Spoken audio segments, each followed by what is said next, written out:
Hey guys, I'm Ben with Spirit Creations, and we're gonna do some fun things. I've been thinking about things for a long time, and what I want to do is, I know there's a lot of you at home that have home embroidery machines. Now, you don't necessarily may have the huge big ones, but those of you who have a brother at home or who have just a small Bernina, you guys, this is perfect information for you too, because everybody's coming in and they're saying, hey, I'm trying to figure this out and I don't know what I'm doing.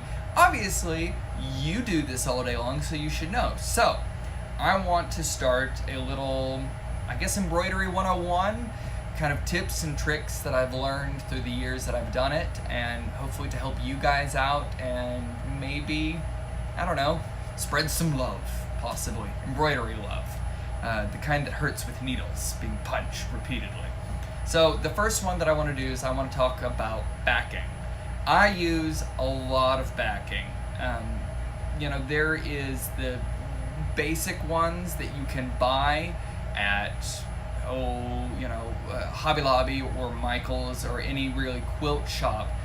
But when you're doing embroidery, the backing, the stabilizer, is what makes your embroidery stand out. It's what's going to prevent puckering, it's gonna, prevent the bunching, and there's just many things to know, and it's kind of a trial and error. So, you've got your basic things, you've got your cutaways, and I like to buy these in big sheets. The roll, I don't know if they offer this in roll. I use Madeira backing, and I believe that you can find retailers online. If you guys know any retailers, put it down in the comments down at the bottom, and let me know, because I don't know if people can just buy off the website if they're not a retailer. I don't know. Tell me. Probably Amazon. Maybe Amazon sells everything. So white. This is good for, oh gosh, just about anything. This is like kills paint. Like, it'll work, it'll be fine. What it will do though, it will kind of have a patch-like look to the embroidery. You'll see it bunched underneath the fabric, and sometimes you don't want that. Sometimes you want something a little bit smoother, a little bit cleaner. But you're doing quilting, let's say you're backing it, you're going to put this really nifty design on a quilt square. Cutaway, heavy cutaway stabilizer. Use a 1.5 or 1.8. I like black and white. I keep this in regular stock. We use this for sweaters. We use this for pillowcases. Really anything that the backing doesn't really matter. Then you go into something that's a little bit different, that you want a clean look tearaway. It's kind of the cutaway's less stable sister. For instance, boom, it cuts that out. You embroider it, it cuts out.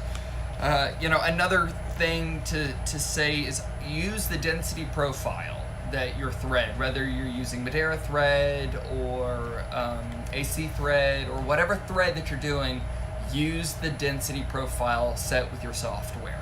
That's a big thing. If you can't set it with your software, contact your software distributor, see what they're using to make sure that you're buying applicable thread. So cutaway's great. I like it. Cutaway's good for things that, like pillowcases that are sheer and you want to see through it and you don't want to see this white ghost on the back. That one's pretty good. You can pull it away. It's good for large patches of embroidery, but not thin embroidery, because when you pull it away, you'll be pulling some of that embroidery back into the fabric. So there's that. Tearaway's pretty good. The other kind of main staple is pre-cut cap. Now, it's almost the same thing as this, but it's cut. And when you're doing hundreds of caps, sometimes you guys, if you're not doing a lot of caps, you got a cap attachment to your embroidery machine, then just buy this and then cut it in strips. It's gonna save you money. Don't worry about buying this stuff which is already cut.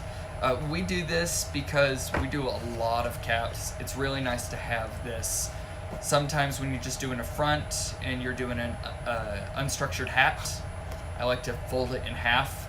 Folding it in half is the key. One piece is hardly ever going to work with a structured hat, or unstructured, excuse me. So there's that. So those are the basics. Those are the, I don't know, they'll get you through everything. You could always use those and never worry about it. But some of the nicer stuff that I like to use a lot is, so I'll start with one of my favorites. This is wash away. It's like the tearaway. It's a little bit thinner, but on napkins, on handkerchiefs, on cuffs, this stuff is great because it dissolves in water. So it stabilizes your embroidery onto your fabric, but then all of the edges on an exposed side washes away. So this is really great for napkins, especially. You can get it in larger sheets, and it's good for towels. I like to use it on towels. Then the other one is Weblon No-Show. Black, it comes in tan. I don't really use a lot of tans and whites. This is good for, oh golly, that sports fabric that bunches a lot. This, I use 1 to 2 sheets, kind of depending on the embroidery. So you've got your black. This is a cutaway, so you'll need to cut it. Don't try to rip it. I tried it once, it doesn't work. And the white as well. Another thing this is good for is sheer fabrics, so those robes, satin pillowcases. This stuff is amazing.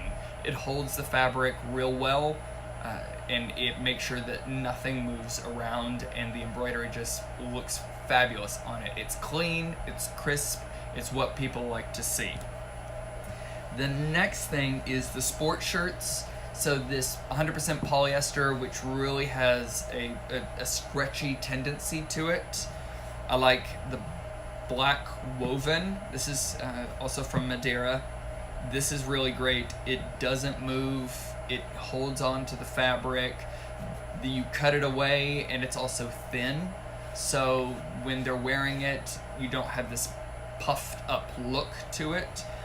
Black for dark fabric, white for light fabric, whatever. So these two are really great, and I enjoy them. The other thing that I say that everybody should do, especially if you're an embroiderer, home embroiderer or not, get a giant roll of water-soluble topping.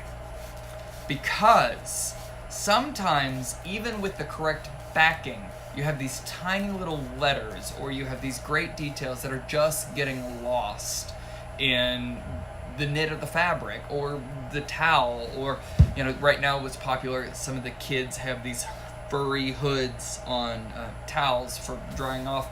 This stuff on top is great. You hoop it.